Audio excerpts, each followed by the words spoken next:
After years of Republican demands that any increase in the federal government's borrowing limit be paired with corresponding spending cuts, leaders in Congress appear to lack the votes to pass those cuts, even with total GOP control in Washington.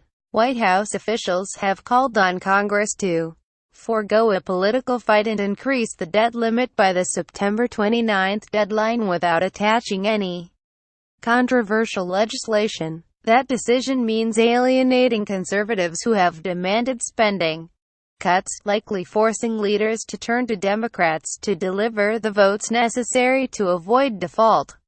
That option may be the safest way to avoid economic fallout from the United States' failure to pay its bills. But it also risks angering conservatives who view the decision as an unacceptable violation of a core political promise to cut spending.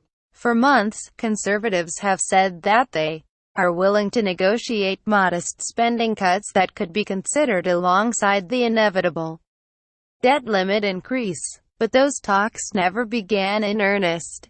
Instead, GOP lawmakers have been reluctant to identify any specific cuts they believe could get the support of a majority of Republicans. Instead, many Republicans have speculated that House Speaker Paul Ryan, R Wis, and Senate Majority Leader Mitch McConnell, R Kentucky, will work with Democrats on a package that could tie the debt limit to other bipartisan legislation, such as extending health care coverage for low-income children. The idea has conservatives fuming.